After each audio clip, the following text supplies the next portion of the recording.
I'm Brian Van, SportbikeTrackYour.com, and today I'm going to break down the Woodcraft Key Switch Eliminator install on our 2015 STG Yamaha R3 project bike.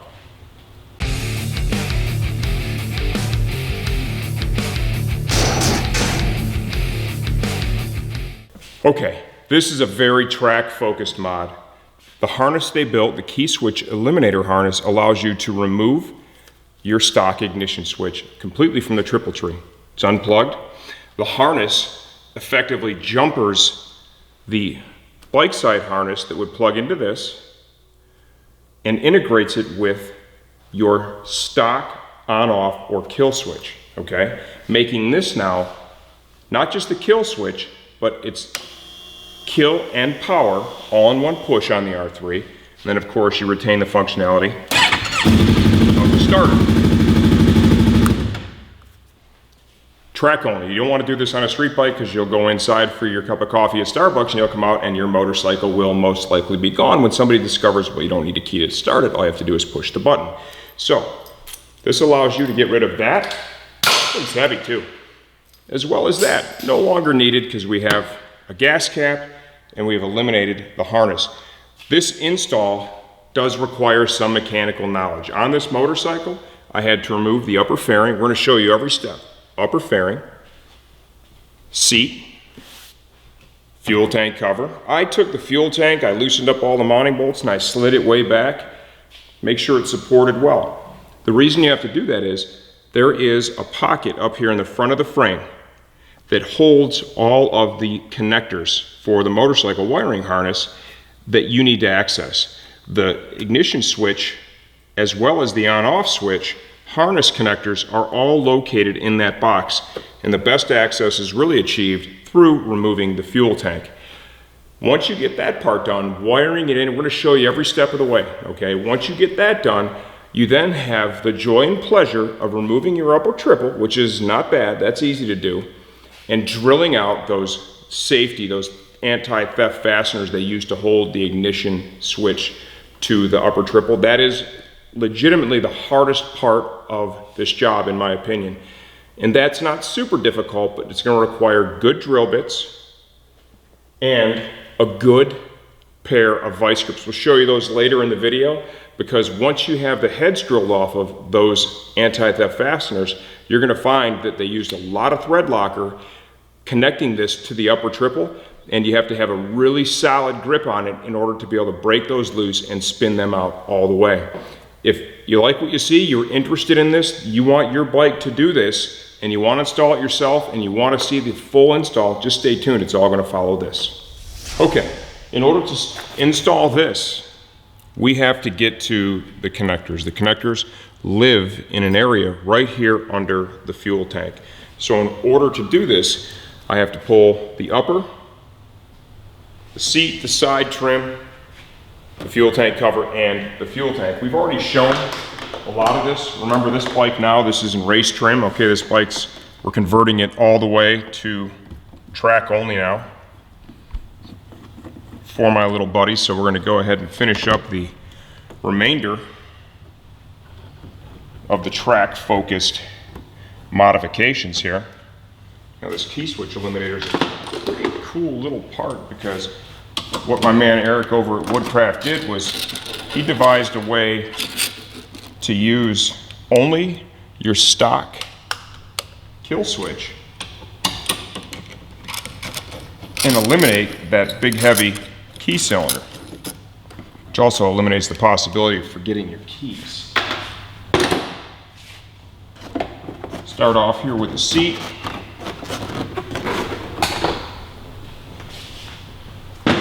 You know, some of this is really pretty basic stuff that we've already shown you. Obviously, this motorcycle's got race bodywork on it, so if you still are running your street trim on the track, your job is going to look a little bit different than what I'm doing right here.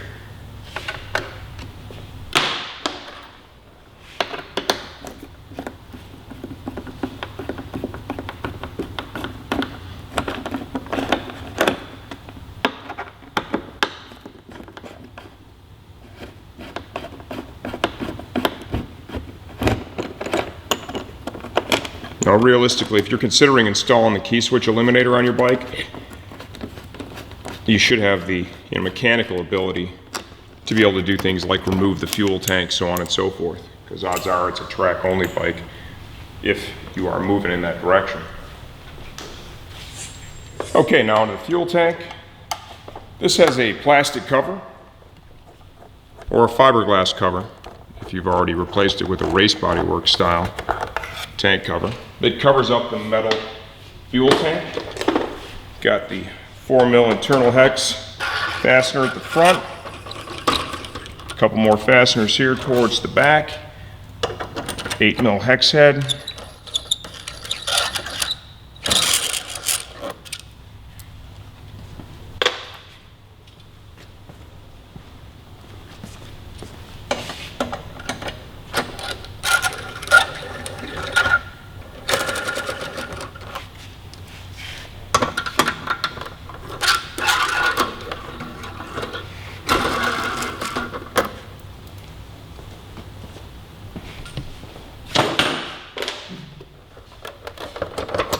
You have all the fasteners out, just pull upward pressure.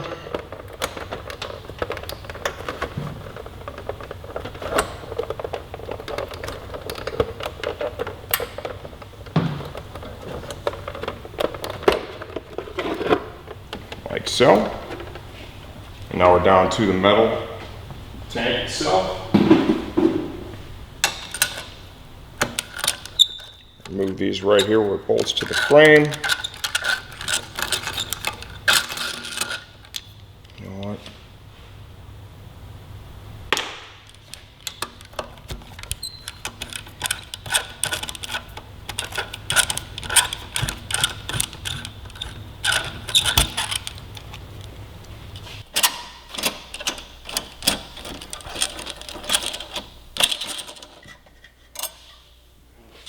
Okay, now we're going to trace the harness that comes off the bottom of the key switch all the way down into this housing here that holds your electrical connectors up front. It is this one right here. I'm going to go ahead and pull the protective boot back, release the lock, pull that out, feed it through the frame,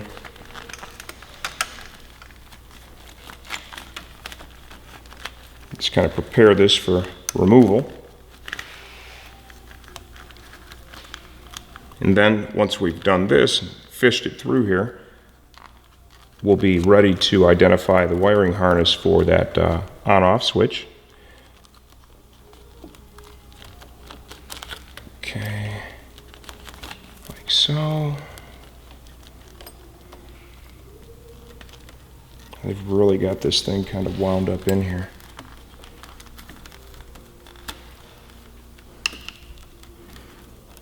You know, there's also a point here where you could kind of say to yourself, do I really see me reusing this or repurposing this, or reinstalling it on the bike?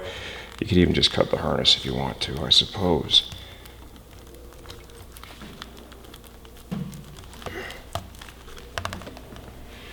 Okay, and that should be enough that when I go to remove the top triple clamp, I should be able to feed that through there. Okay, now our on-off switch here, our kill switch. The harness for that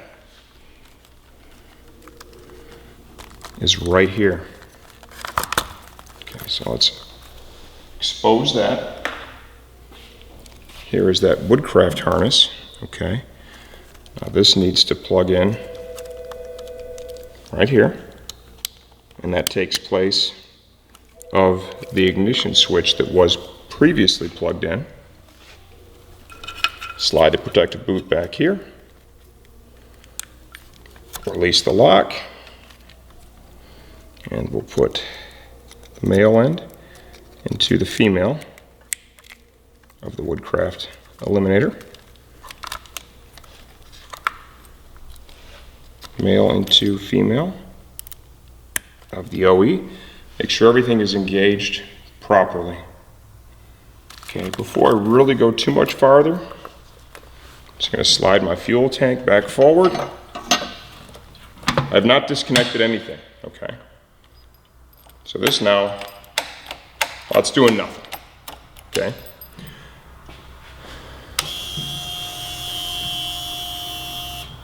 So test it.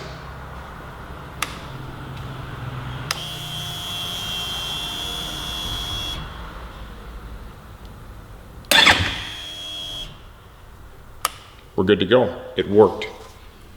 Now we'll slide the fuel tank back. You can see how I have it resting here. If you're not comfortable with that, it is relatively stable, okay?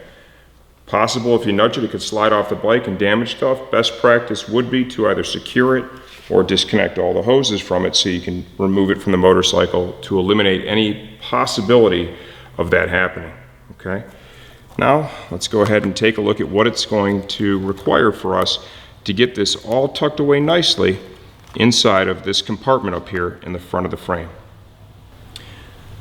What I'm going to do here is, see how this is plugged in? All right, I'll manipulate this around like so, okay?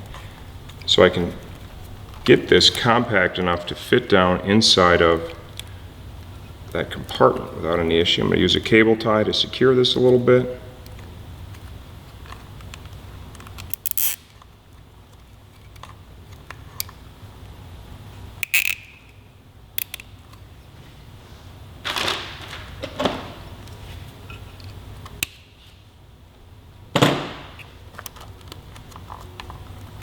And then we'll feed this up into the box here.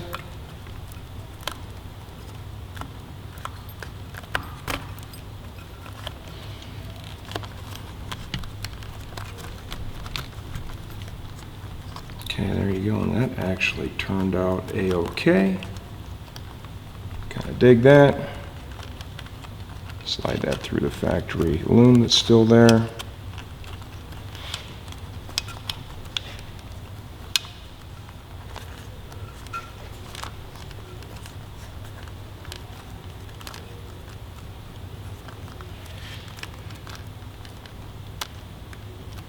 Okay, let's come on up here and take a look at any excess we have.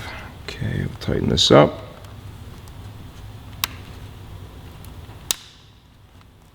Like so. So that fit in there nicely if you route it just like that. Okay, we'll go ahead and just slide the tank back forward. We'll put the fasteners back in this now. I suppose, you know, if you were really hell-bent for election, you could probably try and do that without pulling the tank and snake your hand in there. In my opinion, this motorcycle is so simple, right, to work on. The additional time it requires to just remove the tank, I think it's a good call. I actually, off camera, took this opportunity to tidy up some wiring from some turn signal stuff, some different things, too, while I had the access there.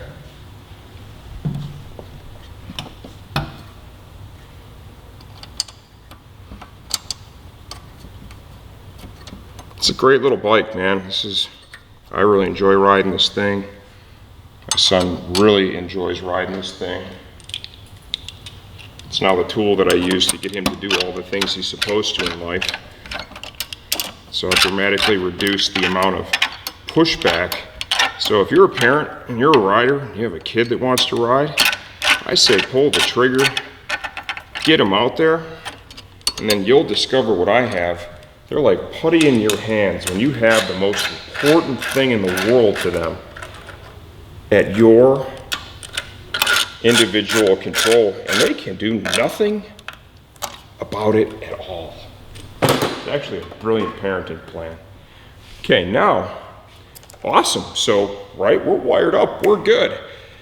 Well, that's actually the more enjoyable part right there. Now, we need to pull the upper triple. That part is not horrible, okay?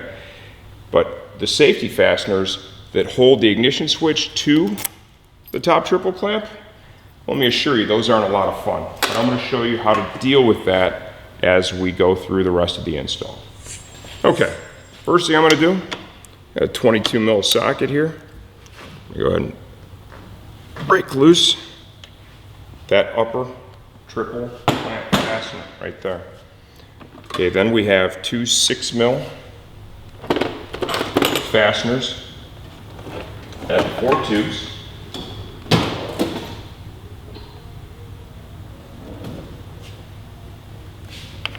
Grab my T-handle that I should have already had out that I did not.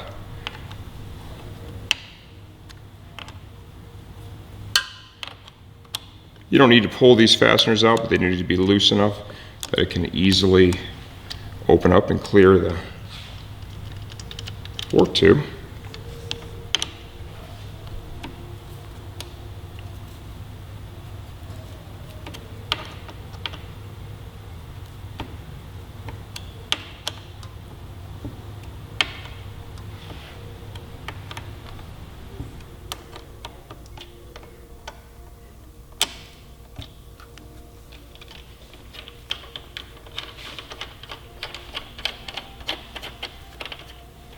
Pull that out.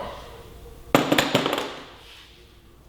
not sure if the clip-ons I installed are going to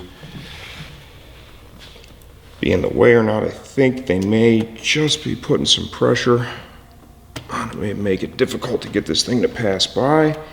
I do have a front stand ready too, a head lift style, in case I need it. I'm going to try and loosen this one up over here.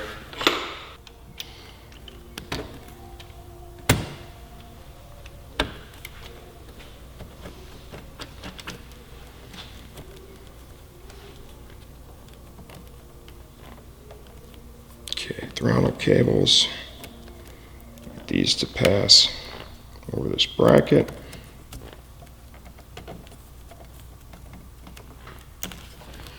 Like so. This bracket here, I'm just delicately going to distort that so that we can get the other bracket exposed. There's a fastener here on the bottom of this. I'll show you, it's right there, okay? Because this one, the loops on this bracket, they're actually closed, so I'm not going to be able to do anything but unbolt it from the bottom of the top triple. This is a 4mm internal hex.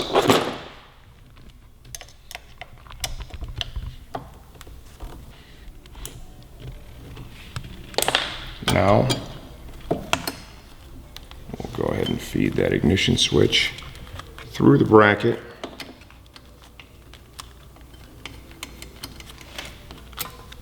Like so.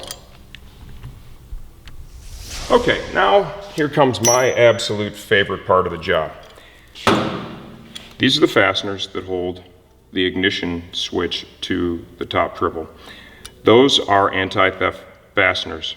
When they torque them down, they hit a certain torque value, bam, the head snaps off. So there's nothing there to grab a hold of.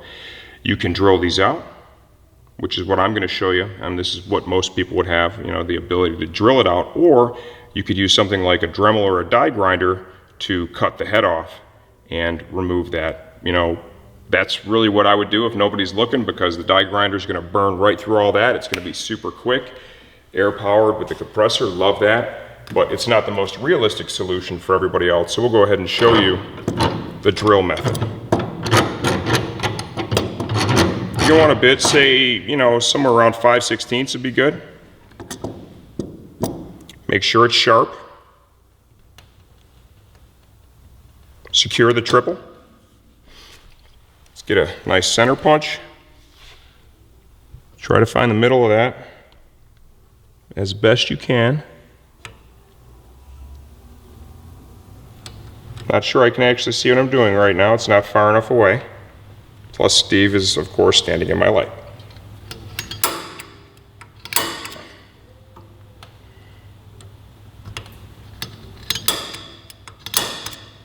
Okay, that'll work.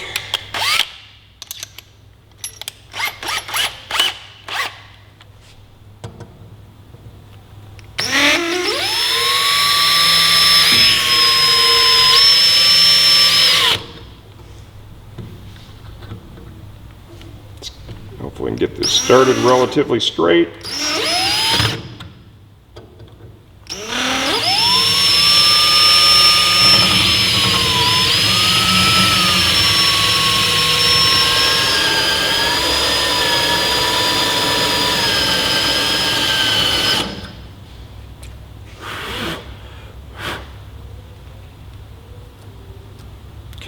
I think we're through it.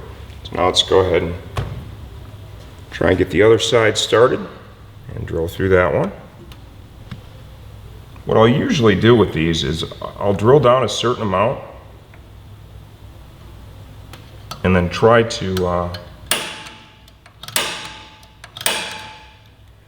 pull the rest of it through. Once you get the material thin enough, you can usually just kind of muscle it out.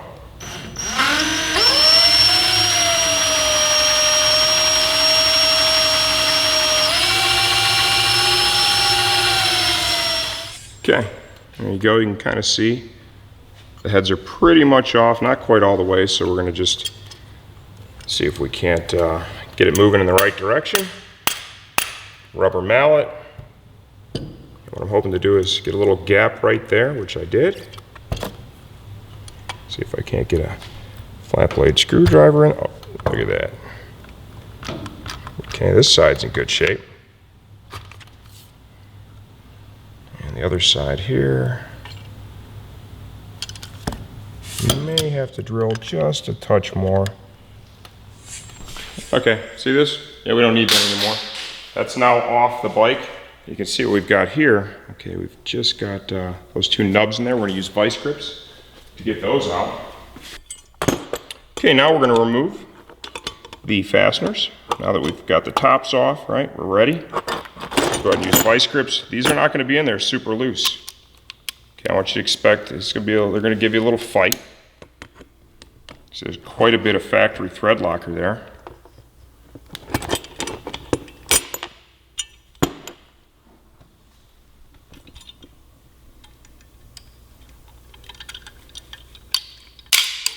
Once you get it moving a certain amount, it'll come out a little bit easier. So this is all normal stuff. If you're doing the job and you're like, oh man, they're still really tight, don't freak out. That's how it is. They will come out. And that's about the level of resistance that you can expect. That's how much thread locker is on there. I realize it's blue in color, but let me tell you this stuff was red in spirit, my friend. If you didn't have a good pair of vice grips when you started this project, I promise you, you're gonna finish it with a good pair because you're absolutely gonna have to stop, go to the hardware store, and invest in a quality pair of vice grips, or you're not gonna get those bad boys out. It's that simple. Okay, now we can go ahead and reassemble the bike. I'm gonna find the fastener that I took out for this bracket. You know, and some of this stuff you could look at and be like, yeah, I'm not going to use this anymore. Fair enough, that's up to you. I'm going to go ahead and throw the bolt back in and leave this bracket on the bike for now.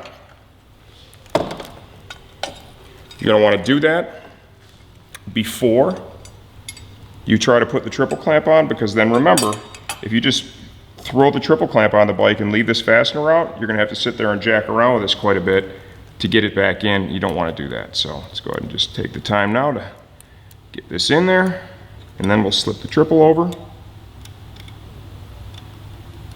Got the weight of the clutch perch and the clip-on bar from the other side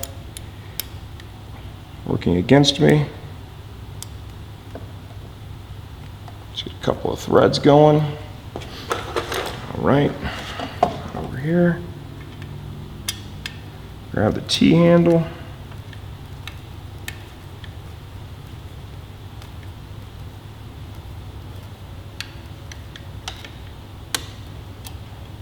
And we'll run that down.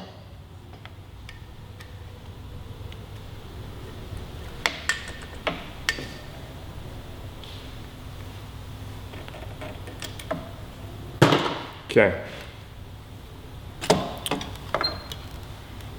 Grab onto that. Let's slide this over. Like so. Sometimes you need to use a rubber mallet. Sometimes you don't.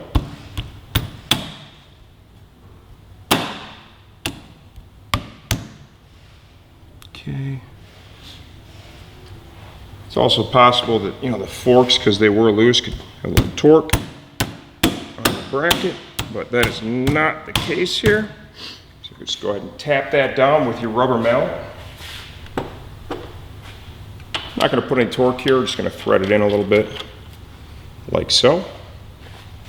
Throttle cables, bend that little bracket back.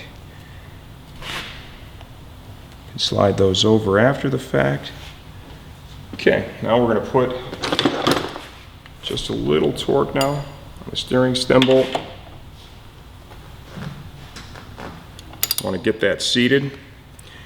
You definitely want to seat this before you torque the pinch bolts on that top triple on either side. I'm also going to take a rubber mallet, an actual real rubber mallet this time. Just tap a little bit on each side.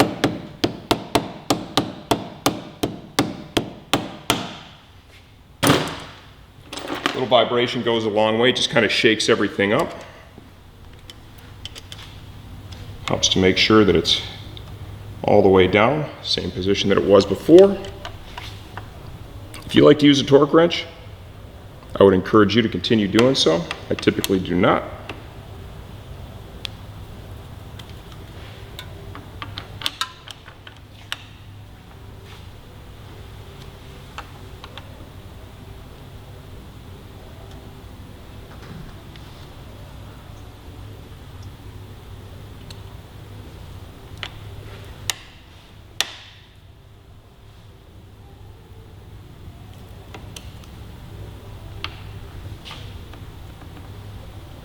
Everything nice and even.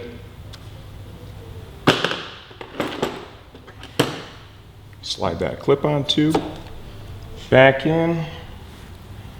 Make sure I get his lever in the same spot.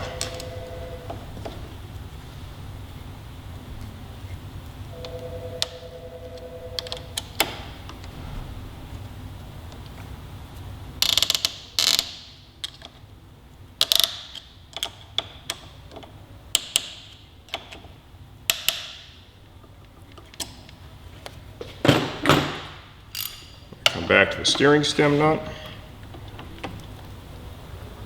Double check that. Good torque there. Now we'll have a look at the routing for the cables, all the wire harnesses. Make sure we've done a good job of tidying all that up. And the landscape here definitely looks different than it did before, that's for sure.